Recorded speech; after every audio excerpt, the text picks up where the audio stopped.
Olá, alunos, como é que vocês estão? Vamos iniciar aqui uma jornada nova, tanto para mim, né? Acredito que para vocês também. E era um projeto antigo iniciar um canal para melhorar nossa comunicação e eu pensei nesse nome, farmacodinâmica, que era para falar de farmacologia de uma forma mais dinâmica, né? E de certa forma fica aí também esse nome que é um dos principais assuntos da nossa disciplina, a qual eu sou suspeito a falar, mas gosto bastante, que é a farmacologia. Então, em tempos de quarentena, vamos iniciar aqui nosso assunto, continuar, né, o que a gente vinha estudando e falar um pouco sobre a farmacologia da depressão. Esse assunto vai ser dividido em duas partes e nessa primeira parte a gente fala um pouco da doença, em linhas gerais, né, da fisiopatologia da doença, e na segunda parte a gente vai falar especificamente sobre os fármacos. Então vamos nessa, iniciar. Então, para falar da farmacologia da depressão, a gente vai estudar principalmente aí dois neurotransmissores. O primeiro vai ser a serotonina. Então a serotonina vai ser aquele neurotransmissor que vai ser advindo de um aminoácido chamado triptofano. Então, o triptofano tem aí a base, né? Vai sofrer, como a gente está vendo aqui, uma hidroxilação, né? Como vocês estão observando, a partir da enzima triptofano hidroxilase, e aí se transformando no 5-hidroxitriptofano, que vai sofrer aí uma descarboxilação, né? Onde vocês estão vendo aqui que ele só está agora com um grupamento amino, por isso que é chamada, a serotonina também é chamada de amina, né? Tanto quanto a gente vai ver mais na frente as catecolaminas, chegando aqui na serotonina, que também pode ser chamada de 5-HT, certo? Então, a serotonina vai advir desse aminoácido chamado triptofano, certo? Guardem essa informação. E aí, as catecolaminas, né, onde para a gente, nesse momento aqui, a mais importante vai ser a norepinefrina, vai ser advinda de outro aminoácido, também um aminoácido aromático, né? Só que agora a gente está falando agora de quem? Tirosina. Então a tirosina também vai sofrer uma hidroxilação, se transformando em L-dopa, uma descarboxilação, aí agora ela vai se transformar em uma amina. Que amina é essa? A dopamina, certo? Passando por outra hidroxilação, a partir da dopamina beta-hidroxilase, se transforma na norepinefrina. E essa enzima especial aqui, ó, que vai ter lá na glândula suprarrenal, pode fazer uma metilação e transformar a norepinefrina na epinefrina, tá certo? Então a gente tem aí os nossos dois principais neurotransmissores para a neurobiologia das emoções, a neurobiologia da depressão, a serotonina e a norepinefrina. E aí a gente vai comentar depois como é que esses dois neurotransmissores vão se encaixar aí nesse contexto, tá certo? Então vamos aprofundar mais um pouco o conhecimento acerca desses neurotransmissores. Então, falando aqui um pouco da serotonina, mais um pouco da serotonina, como é que a gente entende esse metabolismo, né?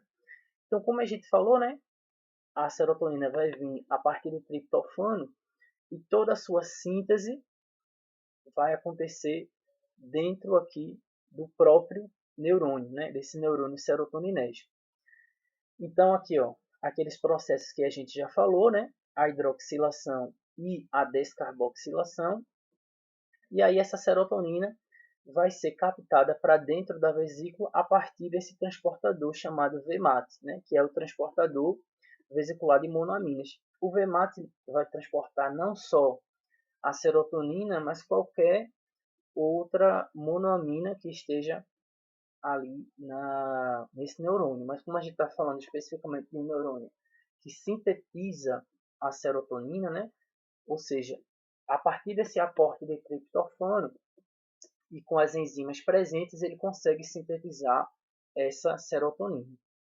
Então, o que é que acontece? Uma vez na vesícula, sofrendo um potencial de ação, né? Como a gente já comentou antes, o que é que acontece no potencial de ação? A gente tem aí uma entrada de sódio na célula, então ocorre aquela inversão de cargas e canais de cálcio voltagem dependentes se abrem. Para a liberação de vesículas, a gente sabe que é importantíssima a presença de cálcio. Então, quando o cálcio se liga na vesícula, ela vai ser marginalizada e liberar quem? Os neurotransmissores. Uma vez liberados na fenda sináptica, esses neurotransmissores podem aí ter alguns caminhos, né? Esse neurotransmissor, então, pode se ligar com receptores pós-sinápticos, com receptores pré-sinápticos, né? E também outros dois caminhos. Podem ser recaptados, que é o caso aqui desse caminho aqui que eu estou mostrando para vocês com o mouse, e degradados. Então aí pense em 4 caminhos. Ligar-se com o receptor pós, receptor pré, ser recaptado ou ser degradado. Um mesmo neurotransmissor pode fazer tudo isso, né? Mas assim, a gente pensa em 4 possibilidades, certo? Então vamos fazer alguns destaques aqui. Primeiro, vocês estão vendo aqui que o receptor pré-sináptico é um receptor do tipo 5-HT1. Não confundam aí serotonina, 5-HT. A gente vai falar 5-HT1, 5-HT2, vão ser aí o que? Receptores, tá certo? Essa representação aqui ó, é de um receptor de que tipo? Metabotrópico, ou seja, aquele receptor que vai agir a partir do segundo mensageiro. Então, esse é um receptor metabotrópico. A gente vai ver mais na frente que ele vai ser um receptor metabotrópico do tipo inibitório, certo? Que é o que a maioria desses receptores pré-sinápticos são receptores inibitórios, beleza? Então, a gente tem aqui uma informação muito importante. Quando a serotonina é liberada e se liga com esse receptor, com esse autorreceptor aqui, o receptor do tipo 5-HT1, que é um receptor inibitório, o que é que esse receptor faz? Impede a liberação de serotonina, certo? E aí, o receptor pós-sináptico aqui, a gente vai ver mais na frente, que é o receptor do tipo 5-HT2, beleza? E outra coisa importantíssima que eu queria destacar aqui para vocês seria esse transportador aqui de serotonina. Vocês estão vendo que aqui ó, um cotransporte com sódio e a serotonina é recaptada, beleza? Guardem bem essa imagem aqui ó, da recaptação, né, da serotonina. E essa enzima aqui ó, chamada mal monoamina oxidase, né? Ou seja, a serotonina sofrendo uma oxidação, ela vai deixar a sua característica, né, de serotonina. É uma enzima mitocondrial, beleza? E vai fazer a degradação da serotonina. Então aí a gente vai ter 4 caminhos, os quais eu já falei, e a gente vai mais na frente aprofundar mais ainda esse conhecimento acerca da serotonina. Falando da norepinefrina, vocês vão ver que não vai divergir muito uma coisa da outra, porque as duas vão ser monoaminas, né? E aí o metabolismo é bastante parecido. Vamos ver aqui, ó. Tirosina vai ser transportada também por esse transportador de aminoácidos aromáticos, né? Então a tirosina, que é o aminoácido base para a síntese da norepinefrina, vai passar por processos aqui de metabólicos até chegar aonde? Na dopamina, né? A gente já viu, né? São processos de descarboxilação, são processos de hidroxilação, onde essa dopamina aqui vai ser transportada através daquela mesma, né? Aquele mesmo transportador vesicular de monoaminas, porque tanto a dopamina quanto a serotonina são monoaminas. E aí, uma vez dentro da vesícula sináptica, essa dopamina pode ser transformada em norepinefrina. A partir de quê, pessoal? Só a gente lembrar que o quê?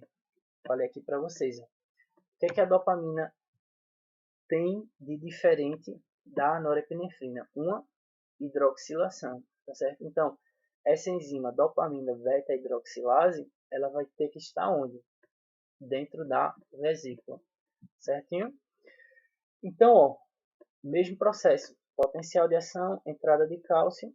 Uma vez entrando o cálcio, a vesícula vai ser liberada, então a norepinefrina também tem aqueles mesmos 4 caminhos.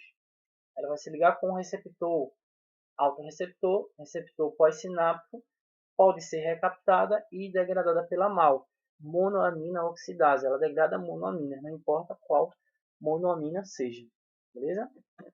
Então aqui nesse quadro a gente pode ver alguns receptores, né? Onde vocês já conhecem bem os receptores para a norepinefrina, que vão ser aqui ó, o alfa-1, que é um receptor que se aumenta o inositol trifosfato de diacilglicerol, ele é um receptor excitatório. O alfa-2 diminui a AMP cíclico, um receptor que inibitório. E o beta-1 e o beta-2 também são receptores excitatórios, porque eles têm como esse mecanismo, esse metabólito, aumentar esse segundo mensageiro aqui, que é o AMP cíclico. Então, isso é uma característica de um receptor excitatório. E aí, em relação ao 5-HT2, aos receptores da serotonina, né, do 5-HT, eu queria destacar para vocês aqui ó, o 5-HT1, em vários subtipos aqui, e o 5-HT2, beleza? O 5-HT1, vocês estão observando o que é aqui? Ele diminui o AMP cíclico. Então, a gente pode concluir que o 5-HT1 é um receptor o quê? Inibitório. E o 5-HT2? Ele aumenta em inositol trifosfato e diacilglicerol. Então, ele é o quê? Excitatório. Tá certo? Então, eu queria que vocês aí guardassem essas duas informações. 5-HT1, o 1 lembra a letra I, né? Inibitório. E o 2, excitatório. Beleza? Então, vamos seguir em frente. Falando um pouco agora da depressão de uma forma mais específica, então o que é que a gente tem aqui? Deixa eu mover aqui um pouquinho para ficar melhor para ler. O transtorno depressivo maior vai ser caracterizado por episódios recorrentes de humor deprimido, juntamente com o aumento do isolamento social, que seria essa diminuição do interesse ou da sensação de prazer, sentimentos de menos-valia, acrescido de quê? Sintomas somáticos característicos, como diminuição de energia, alterações do apetite, do sono, dor muscular e redução dos movimentos com latência de fala. É normal, quando o indivíduo passa por alguma perda, que ele desenvolva algumas características do que a gente conhece como depressão. Porém, é aceitável aí num período de 2 meses, depois de um trauma, uma perda, né, a perda de um parente, a perda de uma pessoa querida, que isso aconteça. Porém, em uma pessoa que ou não passou por um trauma, uma perda dessa, ou que esses sintomas passem, né, desses 2 meses aí que a gente comentou, o psiquiatra daquele indivíduo pode ali diagnosticar uma depressão. E aí a depressão vai ter esses 3 tipos aí, de uma forma geral, né, que seria a depressão típica, atípica e a melancólica. A melancólica seria aquela depressão onde o indivíduo não tem interesse social nenhum, embotamento afetivo, é aquela depressão mais severa. A depressão atípica é a mais frequente, né? Uma característica dela é que o indivíduo não tem um isolamento social tão grande, porém, ele tem o quê? Uma busca por alguns alimentos reconfortantes, ricos em carboidratos, ricos em gordura, onde esse indivíduo também vai desenvolver um sono muito grande, né? Ele vai ter essas características gerais. Já a depressão típica, que apesar do nome típica, ela é menos frequente do que a atípica, aquele indivíduo vai ter mais insônia, esse indivíduo que tem um isolamento social maior, certo? Então aí a gente tem esses três diferentes estratos, onde o diagnóstico de cada tipo de depressão pode direcionar o indivíduo a os medicamentos que ele vai fazer uso, certo? Então aí, ao decorrer das aulas, a gente vai direcionando aí quais são esses medicamentos que podem atuar nessas depressões do tipo típica, do tipo atípica e na melancólica, e frisando que o diagnóstico, né, dessas depressões, tanto o diagnóstico quanto a prescrição, vai ser realizada pelo profissional médico.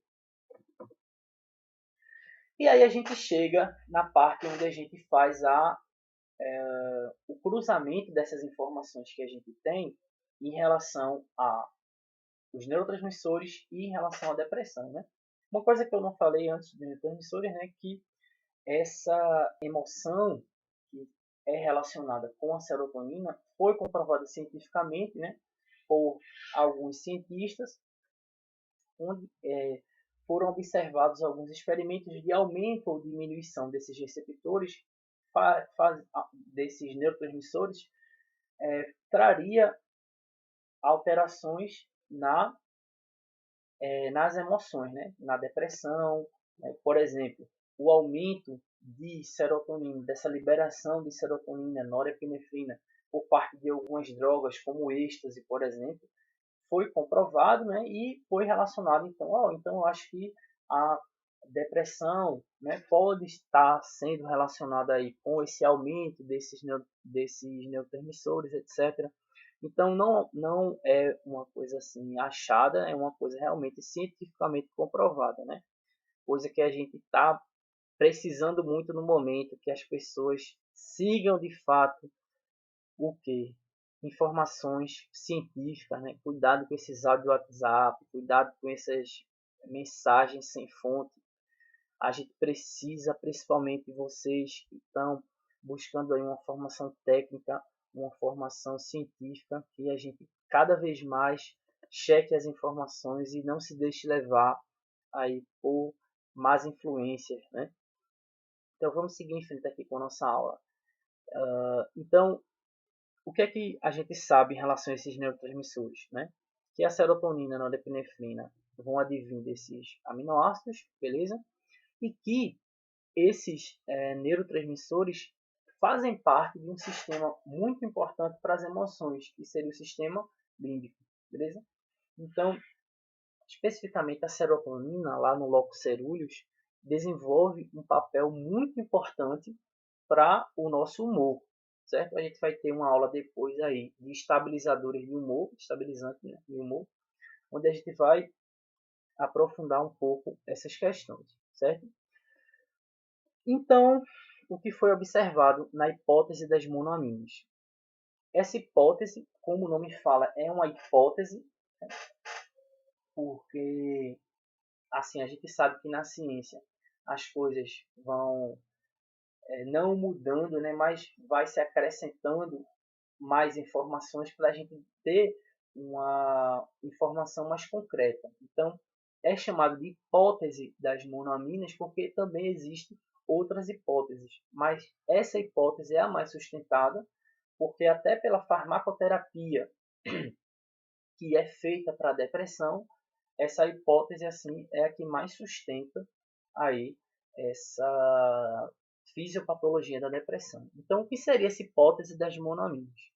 Ela vai sustentar que a depressão resulta de uma diminuição patológica, ou seja, uma diminuição que, vai gerar realmente não vai ser normal, vai ser patológica, né?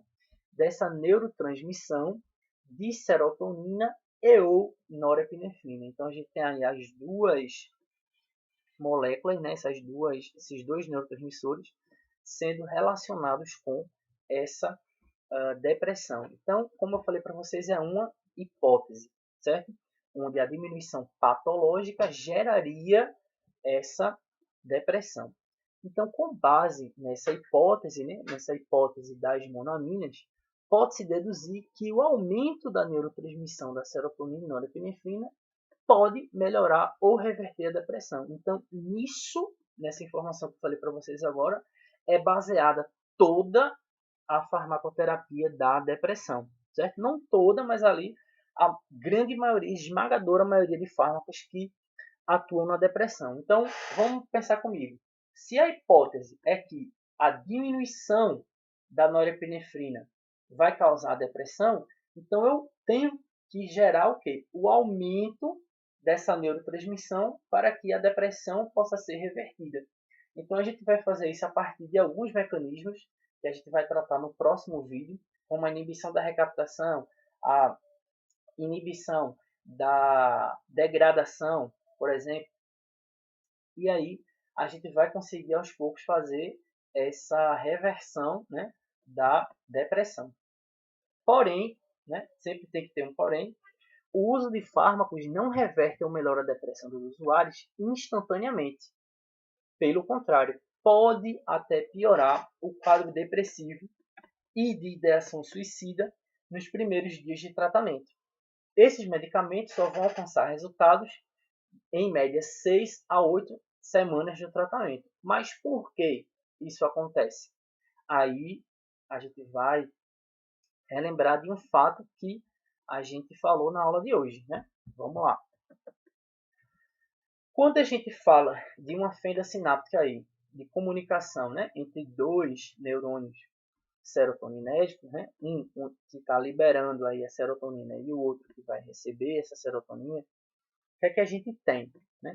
Então, a gente já explicou todo esse caminho de metabolismo, né, onde a partir da síntese dessa serotonina ela vai ser incorporada na vesícula e liberada depois de um potencial de ação. Então, o que foi que a gente falou? Ela pode se ligar com receptores pós-sinápticos, pode ser recaptada, pode ser degradada e também pode se ligar com receptores pré-sinápticos.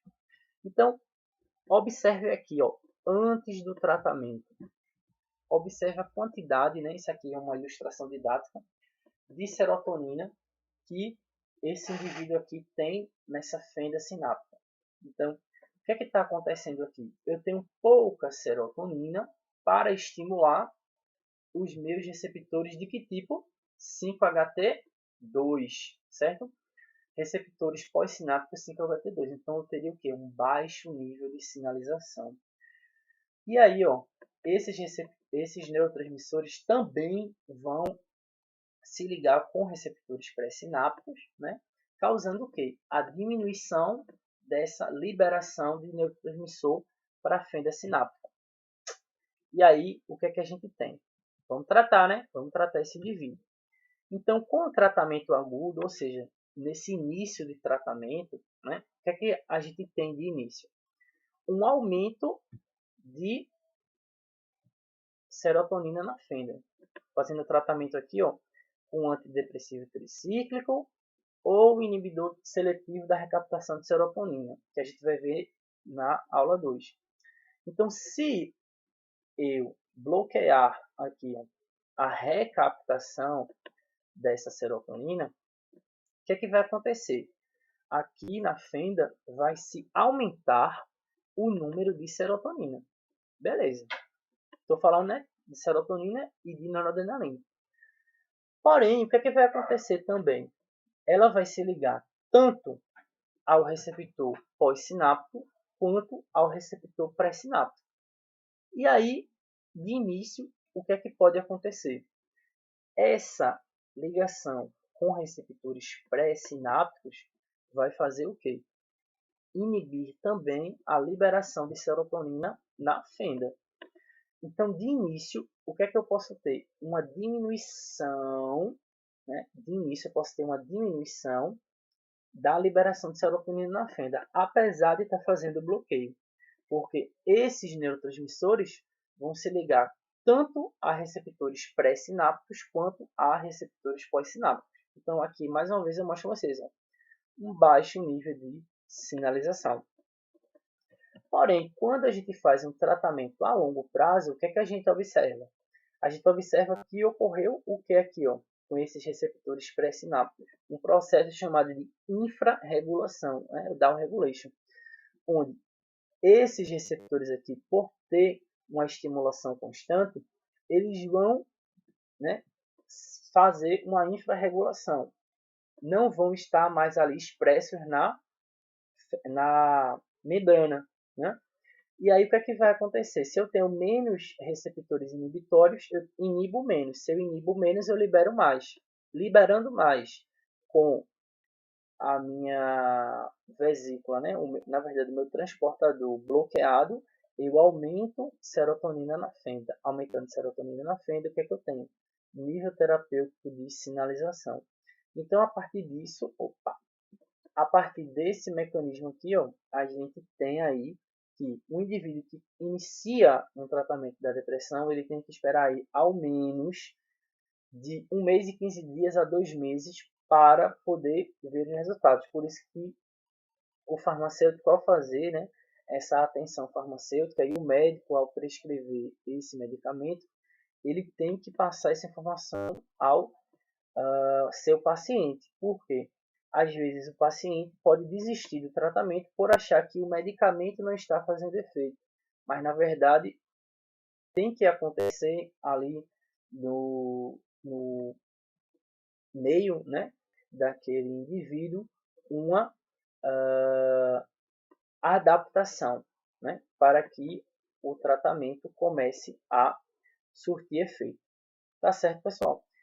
A gente vai falar também na próxima aula, né, de particularidades entre alguns fármacos, e a gente sabe, né, que nós somos indivíduos onde cada um vai ter aí um código genético diferente e alguns vão responder a uns fármacos e outros não. Por isso que a gente tem também um arsenal de fármacos, um arsenal de mecanismos de ação, onde se o indivíduo não responde a um fármaco, o médico troca e aí a gente vê se ele responde ao próximo. Beleza? Então tá aí, pessoal. Muito obrigado por ficar comigo até o final dessa aula. Aos que quiserem tirar alguma dúvida, fazer alguma sugestão, né, de melhora para as próximas aulas, pode aí estar enviando e-mail, né, ou também se comunicando comigo lá a partir da rede social aí. Beleza? Um abraço para vocês e até a próxima.